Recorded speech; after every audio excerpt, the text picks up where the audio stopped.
রসি বিরিয়ানি এটা পুরান ঢাকার আরেকটি ঐতিহ্য, যেটা 1980 সাল থেকে এই রসি বিরিয়ানি চলতে আছে। 1980 সাল থেকে একই জায়গা হয়, একেবারেই একটা আইটেম গরুর মাংসের বিরিয়ানি। হ্যাঁ, এটি মূলত গরু মাংস একটা বিরিয়ানি, হাজি হানি এবং মাখনের মতো কিছু সিমিলার টেস্ট। ওয়ালাইকুম চাচা।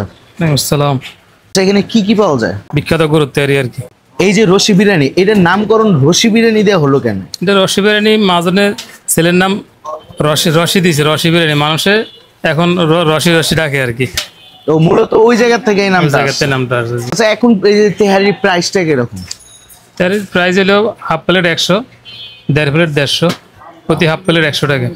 তো আমরা সেই কাঙ্ক্ষিত বিরিয়ানিটা নিয়ে নিয়েছি এবং এখানে হাফ প্লেট নিয়েছে এবং হাফ প্লেটের প্রাইস হচ্ছে 100 টাকা। 100 টাকা হিসাবে যে কোয়ান্টিটি দিয়েছে মোটামুটি ভালোই আছে। তো এখানে কি পরিমাণ দিয়েছে সেটা আগে দেখে নেওয়া যায়। এখানে বেশ ভালো পরিমাণে রাইস আছে এবং রাইসটা হচ্ছে বেশ ঝরঝরে এবং এখানে মাংসের পরিমাণ আছে 5 থেকে 6 পিসের মতো এবং 4 পিসের মতো পেয়েছি আমি, এবং হাড় চর্বি মিলে এবং মাংসগুলো বেশ সফট। এবং এখানে ট্রাই করে দেখা যাক যে এটার টেস্টটা কিরকম। ওয়াও, এটার টেস্টটা আসলে খুবই মজার। ফ্লেভারটা যেটা আসছে, যে ফ্লেভারটা আমার কাছে খুবই ভালো লাগছে এবং প্রাইস হিসাবে আমি বলবো এটা ঠিকঠাক আছে। এবং এটা লেবু দিয়ে আমি ট্রাই করবো। তো লেবু এবং রাইস এবং হচ্ছে এখানে মাংসের সাথে মিক্স করে দেন, এখন খাওয়া যাক। লেবুর সাথে এটার টেস্টটা আমার কাছে আরো বেশি বেটার লাগছে। তো আপনি হচ্ছে লেবু দিয়েও ট্রাই করতে পারেন। আশা করি এটার টেস্টটা আপনার কাছে অন্য নর্মাল থেকে আর লেবু দেওয়ার টেস্টটা বেশি ভালো লাগবে।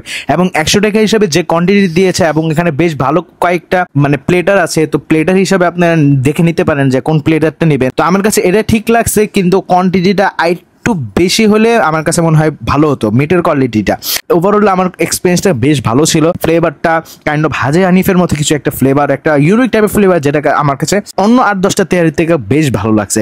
তো আপনারা চাইলে আসতে পারেন। এখানে 6 থেকে 7 জন অনায়াসে বসে খেতে পারবেন এবং এখানে সকাল 10টা থেকে শুরু করে বিকাল পর্যন্ত পাওয়া যায়। তো আপনারা যে কোনো সময় চাইলে এটা ট্রাই করতে পারেন। আমি বলবো পুরান ঢাকার আশেপাশে আসলে একবার হলে এই বিরিয়ানিটা ট্রাই করতে পারেন। জায়গার লোকেশনটা যদি বলতেন। 69 নং মালিটোলা, ঢাকা 1100। তো আজকে ভিডিওটা ছিল এই পর্যন্ত। ভিডিওটা ভালো লাগে লাইক কমেন্ট শেয়ার করে দেবেন, আর চ্যানেলকে যারা এখনো সাবস্ক্রাইব করেনি চ্যানেলকে সাবস্ক্রাইব করে দেবেন। আসসালামু আলাইকুম।